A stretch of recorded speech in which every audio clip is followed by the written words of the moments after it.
Welcome back. In the last section, we introduced a roadmap of how we're going to proceed when we encounter a new model. To briefly summarize it, we're going to explain the mathematical representation of said model, see how Python incorporates it, and try to determine the most fitting one for our current data.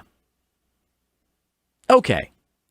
The name ARMA comes from merging the autoregressive, or AR, and the moving average, or MA models.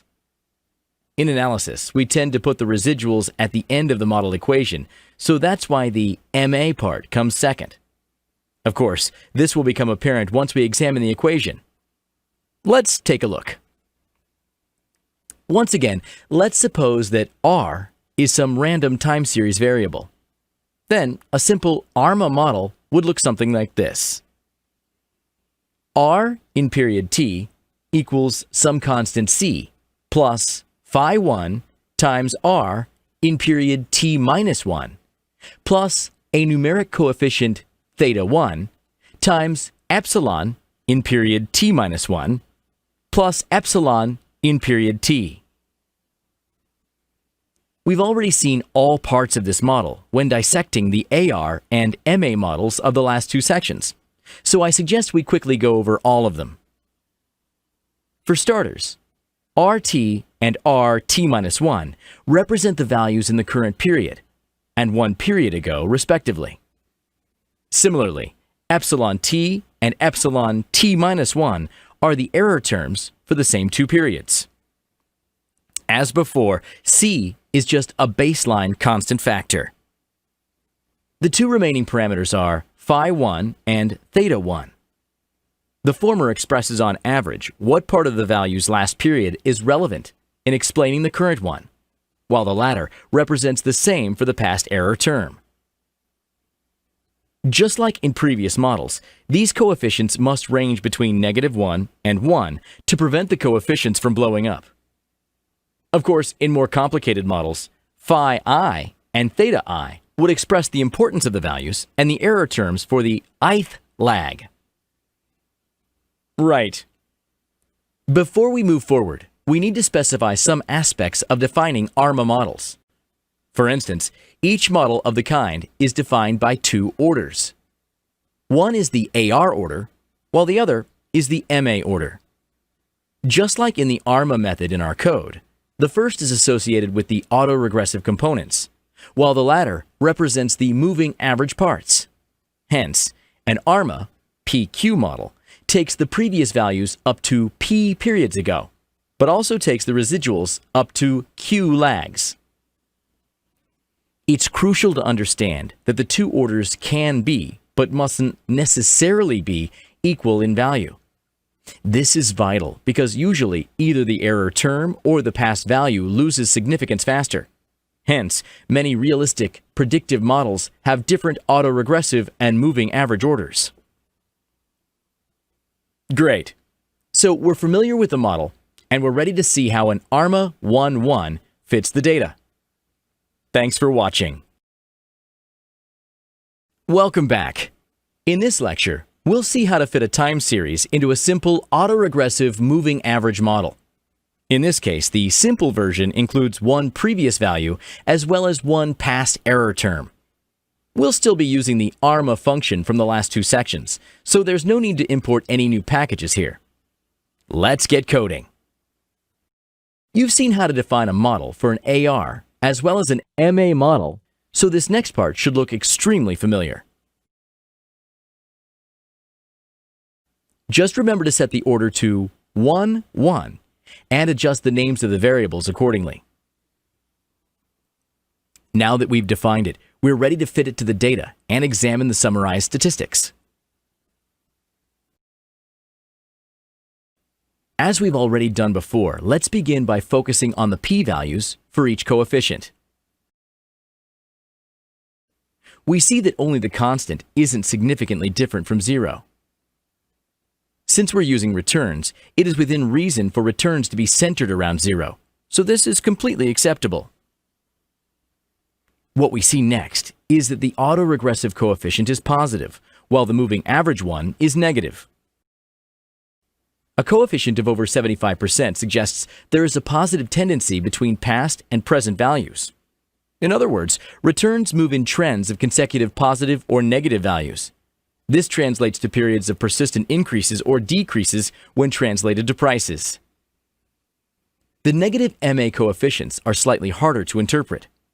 It suggests that we should be moving away from the past period values, rather than trying to use them as targets for calibration.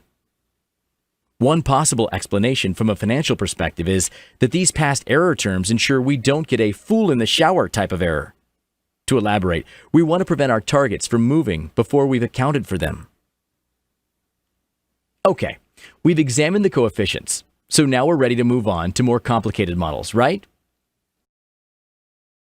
Well, not exactly.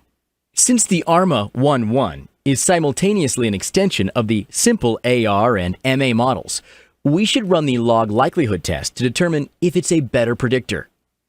Of course, since we opened a new notebook at the beginning of the section, we must fit these models to the data again before we can use the log likelihood test. We've already seen the results. Therefore, we only need to specify the characteristics of each model and then call the LLR test function we defined earlier. We don't need to examine the summarized statistics once again, so we can just store the model specifications for a simple AR and MA models and call the LLR test for each one.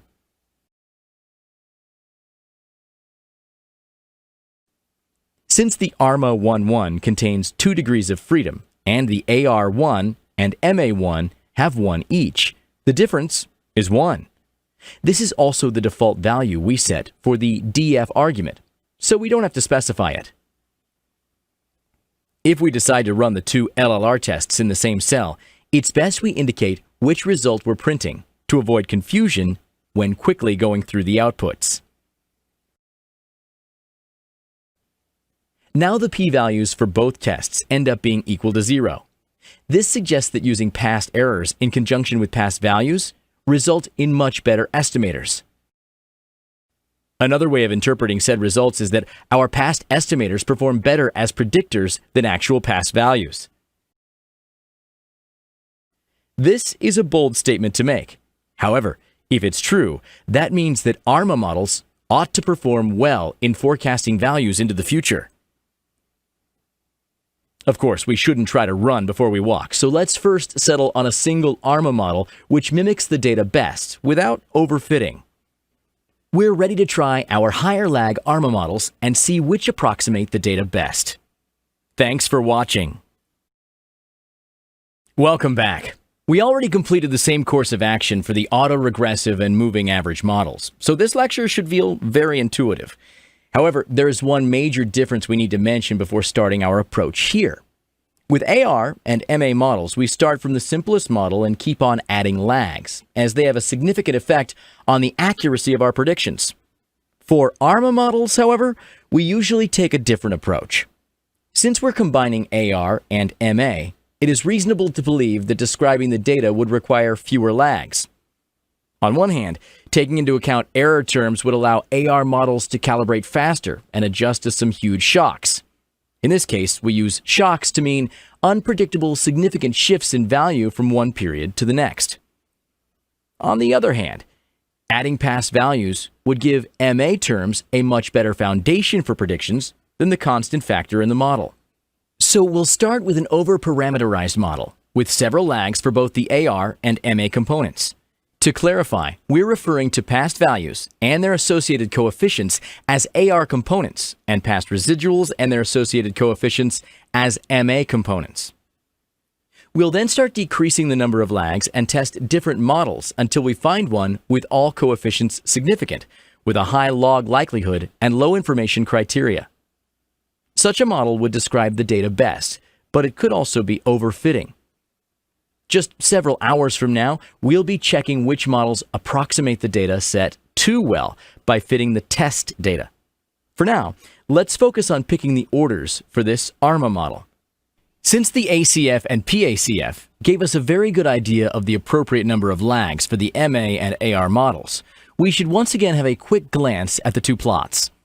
To save you the trouble of replicating the familiar code, we've already generated the 2 graphs for you. The significant ACF and PACF coefficients indicated what the correct number of lags would be if we only included MA and AR components respectively. As we mentioned a bit earlier, the AR and MA models complement one another, so it makes sense that the optimal ARMA model would contain fewer components of each type. For our case, this means that we expect the preferred ARMA model to contain no more than 6 autoregressive and at most 8 moving average parts. That happens because if the 6 AR and 8 MA arguments were able to explain the changes period to period on their own, then using them simultaneously would be redundant.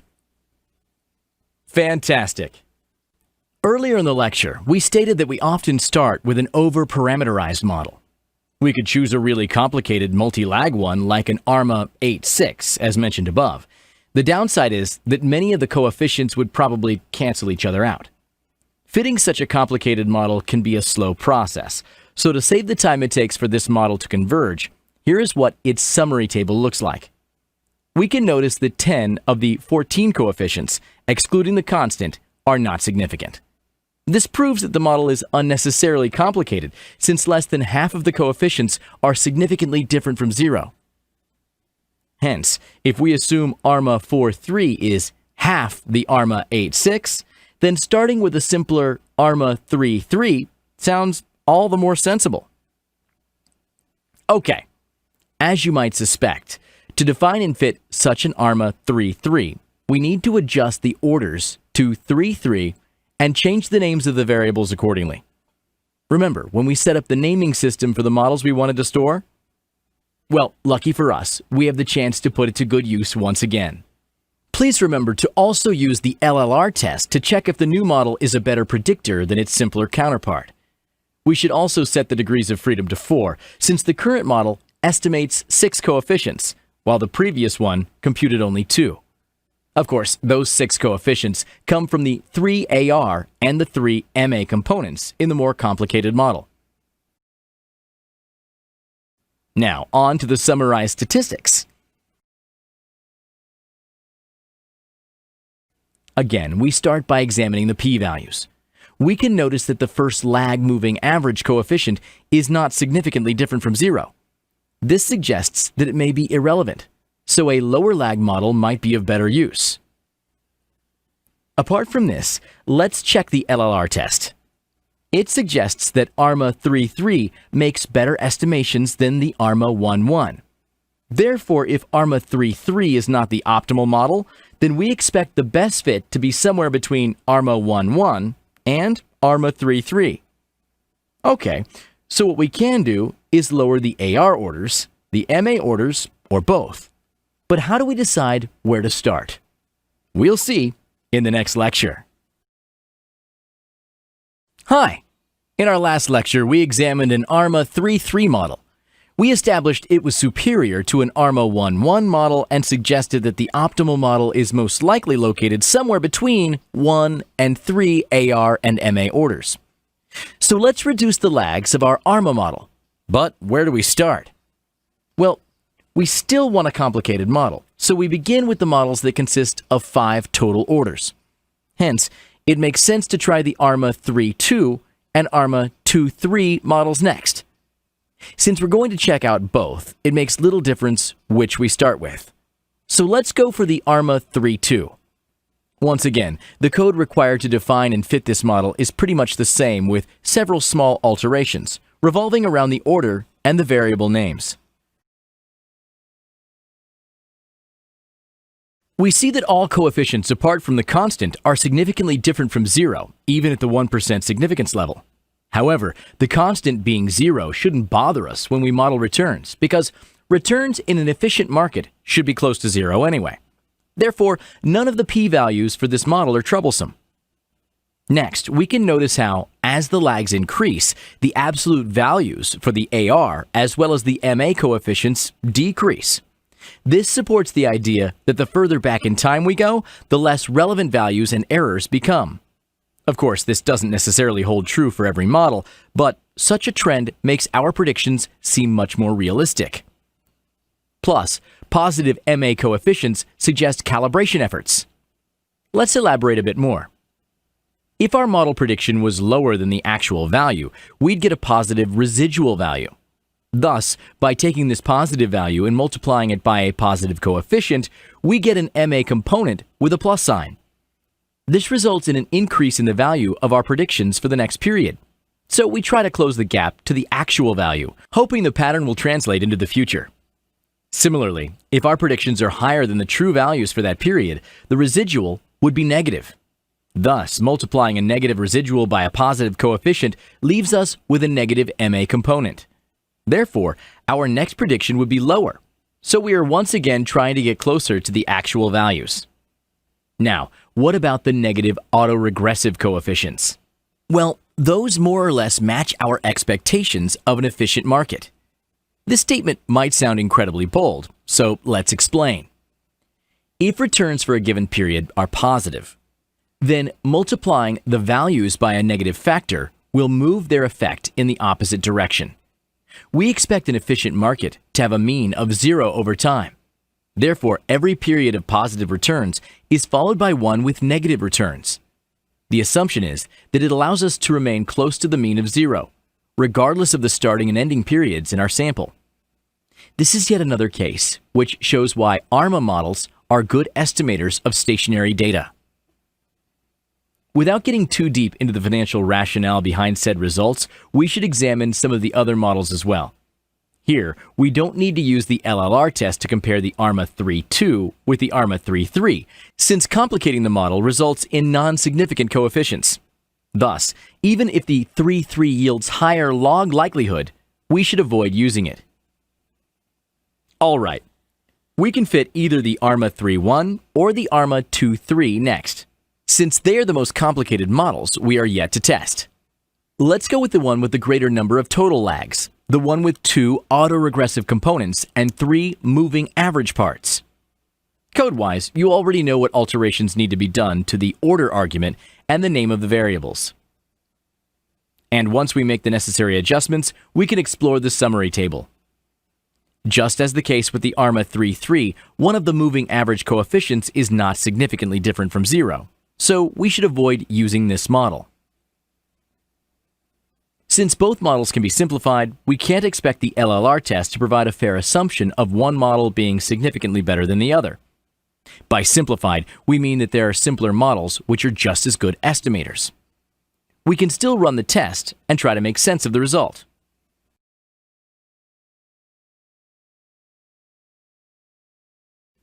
The p-value of our function is 0.042, which means the difference is significant at the 5% level, but just barely. That indicates we should opt for the ARMA 3.3 model instead of the ARMA 2.3 one if we had to choose only between these two. Fortunately, there are multiple other models we can try. You already know how to do that, so we encourage you to try creating the rest of the ARMA models until ARMA 1.1 on your own. In our next lecture, we'll explore them and identify the best one. Thanks for watching. Welcome back. I hope you've tried a few ARMA models already. But let's start together with the ARMA 3.1. If we first take a look at the p-value column in the summary table, we can see that all the coefficients, apart from the constant, are significant. On top of that, we notice the same trend we did with the ARMA 3.2, where all the MA components have positive coefficients, and all the AR components get negative ones. As we discussed earlier, this makes sense from a financial point of view, so we can jump right into the LLR test. Our goal is to compare the two similar models, so let's run the log likelihood ratio test on the ARMA 3.2 and the ARMA 3.1. Please remember to always put the simpler model first. Otherwise, the LLR test would always return a 1. The p-value is 0.01. Thus, we can certainly say that the more complicated model is the better approximator. Okay, you've probably tried the rest, so now we can move on to the ARMA 2.2.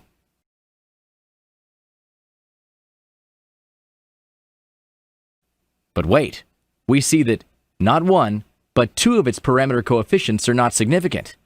Interestingly enough, both non-significant coefficients are associated with the second lag, which also happens to be the last one.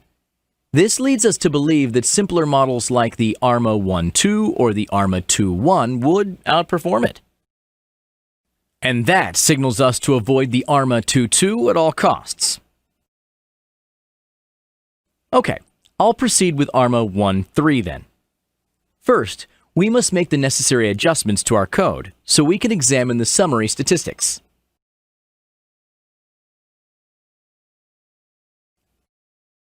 Let's see what they show.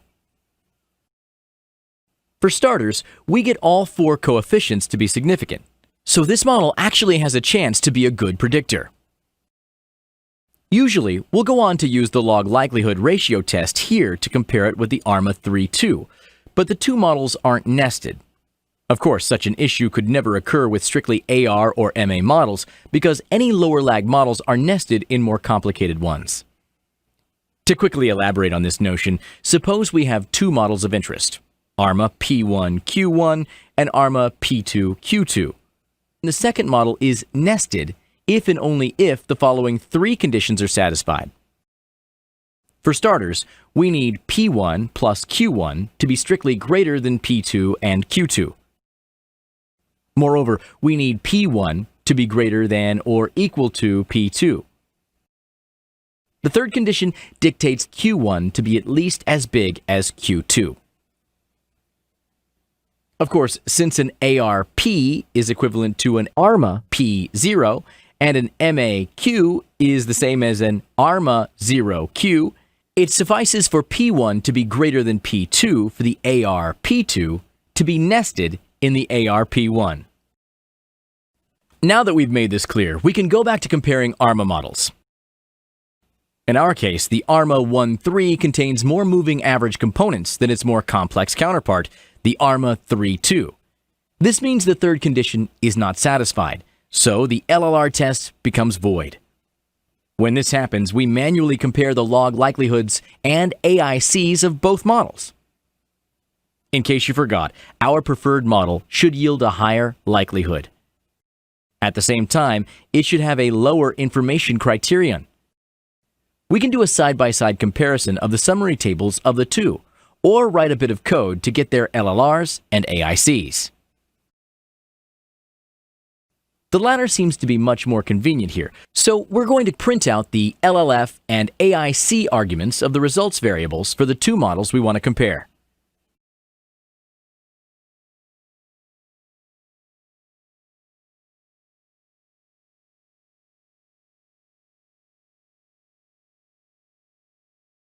To avoid any confusion on which results are for which model, we should add some explanatory text.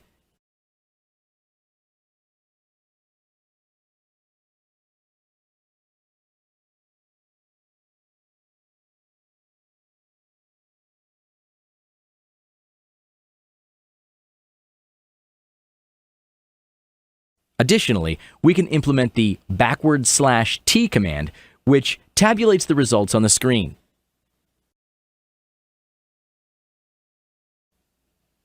We see that the ARMA 3.2 outperforms its simpler counterpart. So even though the ARMA 1.3 yielded significant coefficients, it was still not the best option. Okay, if you refer back to your homework, you'll see that the remaining simpler models, namely the ARMA 1.2 and the ARMA 2.1, both yield non-significant coefficients at the 5% level. So we don't need to bother seeing how their log likelihood and information criterion match up to those of the ARMA 3.2. Okay, great. So we've gone through all ARMA models from ARMA 3.3 to ARMA 1.1, and we've come to the conclusion that the best model seems to be the ARMA 3.2. Why? The ARMA 3.2 is a model with all significant coefficients, which outpredicts all less complex alternatives. How did we come to this conclusion? We followed the exact steps we set out initially, beginning with an over-parameterized model and finding a better and simpler option. To be absolutely certain that it estimates the data well, we're going to analyze its residuals next. See you all there, and thanks for watching. Welcome back. In this lecture, we'll go through the usual process of analyzing the residuals of our predictor. We'll extract the values and add them to the data frame before plotting them and examining their ACF. We'll also discuss if a better model might exist and how we could find it. Let's begin. As always, we start by extracting the residuals from the model results. To do that, we create a new column with an appropriate name and reference the resid attribute of the results variable. Since we opted to try the ARMA 3.2, the variable in question should be called results ret AR3 MA2. We can plot the results to see if they match our expectations for white noise. As earlier, we use the plot method and also add an appropriate title. The results look uncannily similar to those we got for the AR and MA models as well. This suggests that the volatility in returns might not be fully comprehensible if we use only ARMA models. Still, to make sure the residuals are random, we should plot the ACF. Please remember to pass values to the most important arguments. It's somehow surprising to see we have more significant lags than the AR and MA models. Of course, the fifth lag was incorporated into both the AR-only and MA-only models, so it makes sense for its error term to be essentially zero. Therefore, accounting for either returns or residuals 5 periods ago could improve our predictions. With that in mind, we should start with an ARMA 5.5 and go through the models, which have either an AR order of 5 or an MA order of 5. Once we find all the models with all coefficients significant, we should run the LLR test on nested ones and compare log likelihood and AIC values for the others. Okay, let's do that. I'll fit the ARMA 5.5 and summarize its results.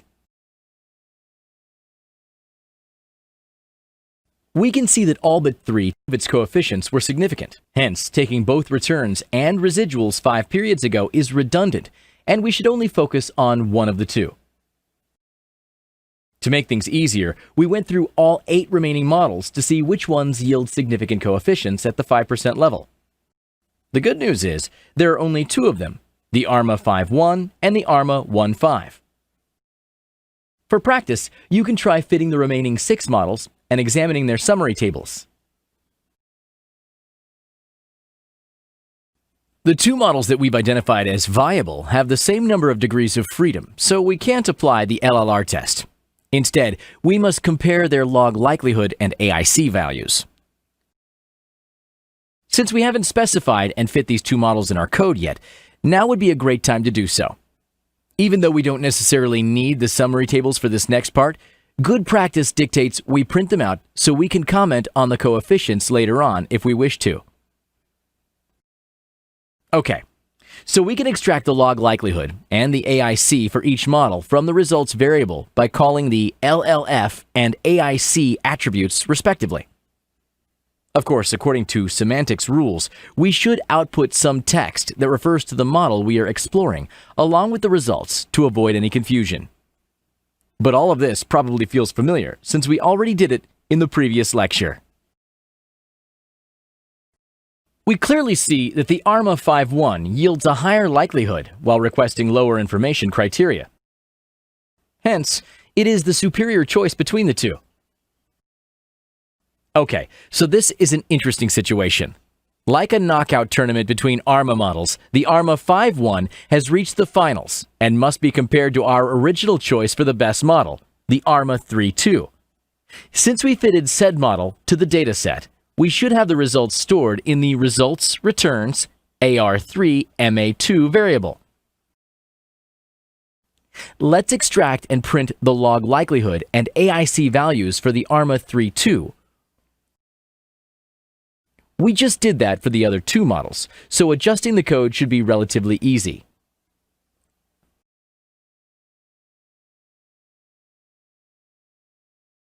It seems that we've got a new winner.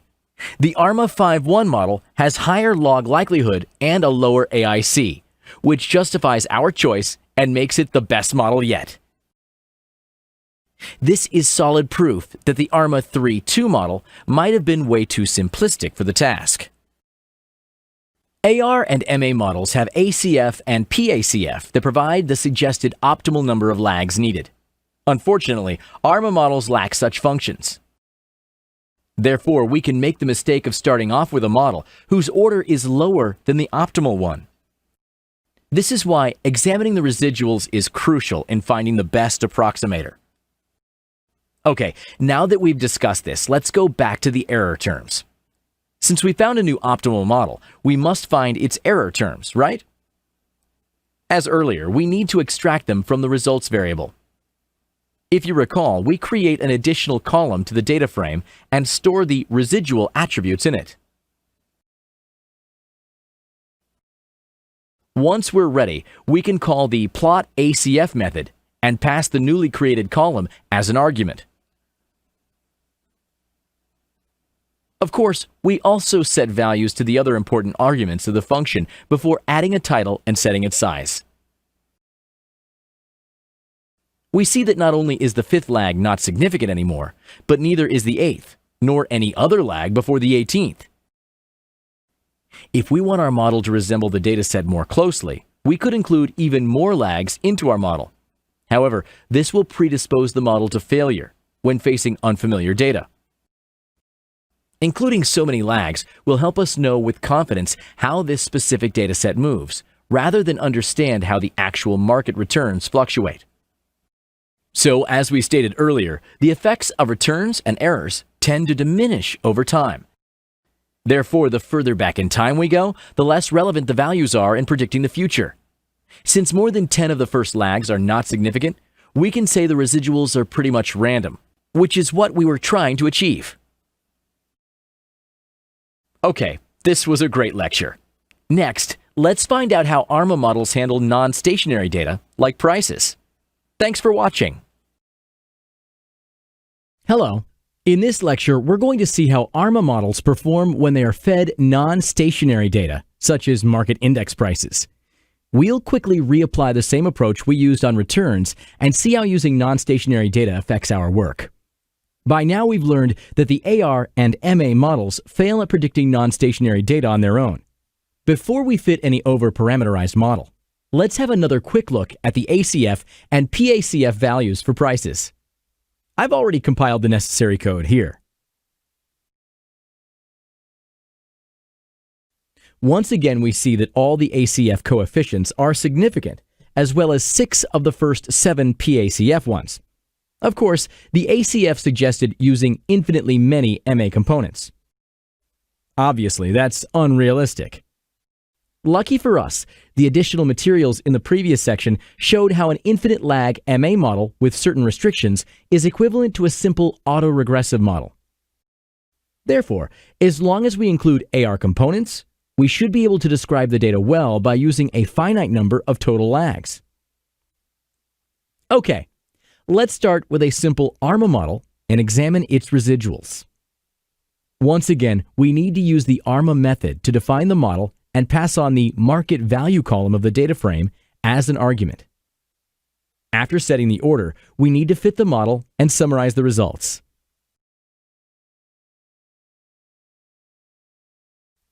By observing the p-values, we see that the AR and constant coefficients are significant, but not the MA one. Of course, this indicates that the simple model is not the best fit. To avoid repeating the same mistake, we want to examine the residuals before choosing our over-parameterized model.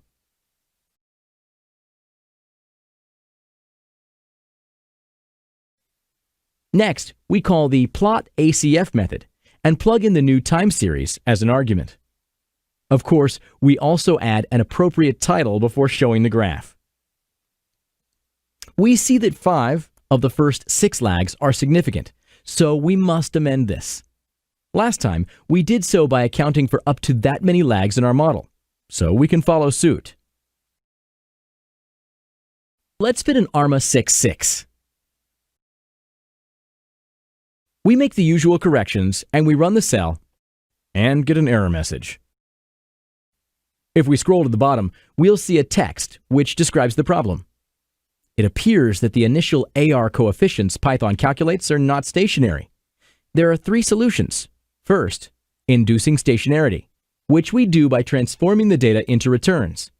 Second, choosing a different order, which we want to avoid because we are interested in the coefficients for the 6, 6. And third, setting the initial parameters. For the rest of the course, we'll stick to providing initial values in order to fit the model when necessary. We do so by setting a value to the start AR lags argument of the fit method. The values we can pass need to be integers greater than the AR order of the model.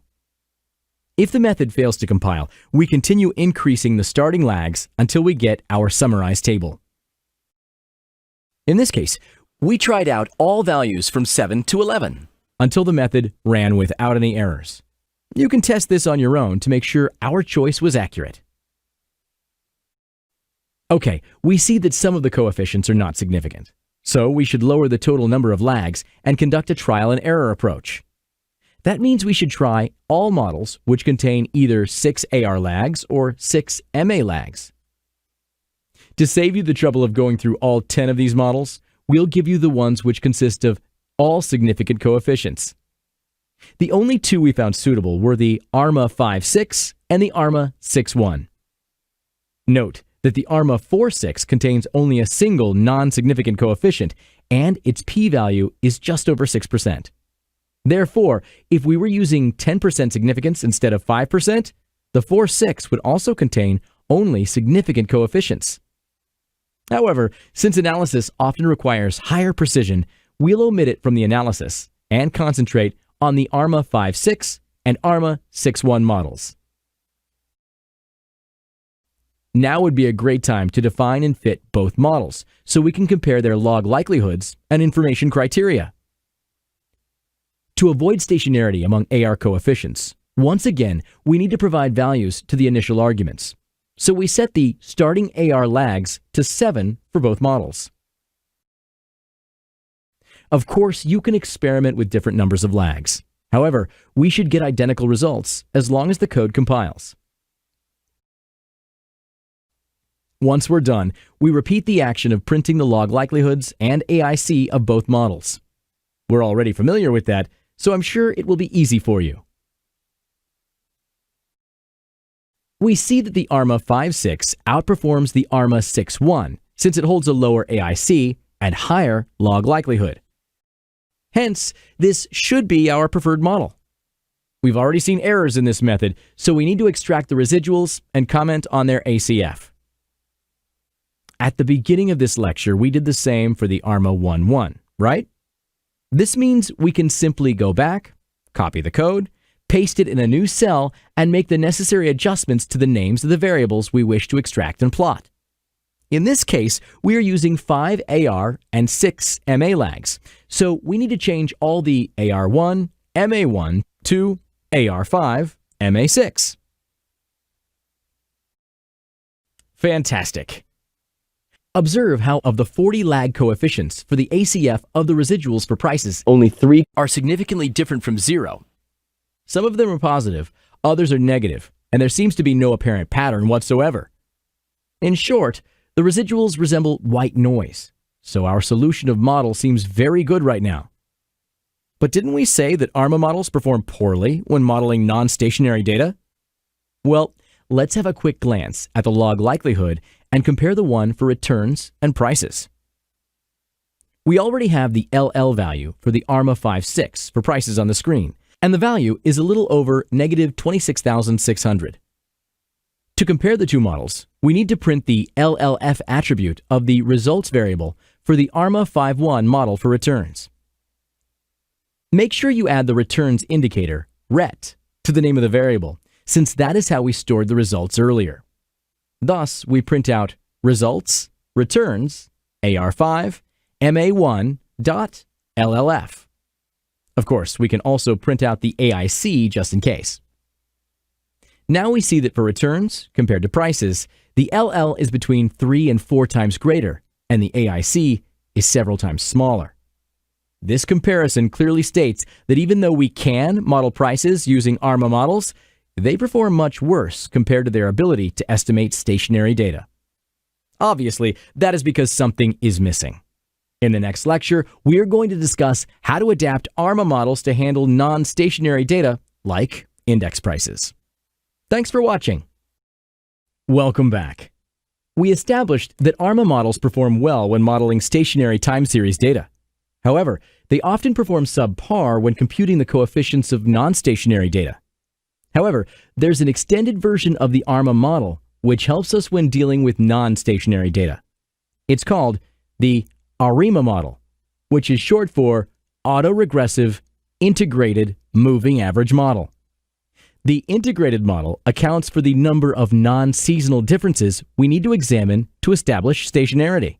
In other words, such a model targets the difference between the values in period T and the one preceding it. It essentially estimates the jumps between prices rather than the actual prices.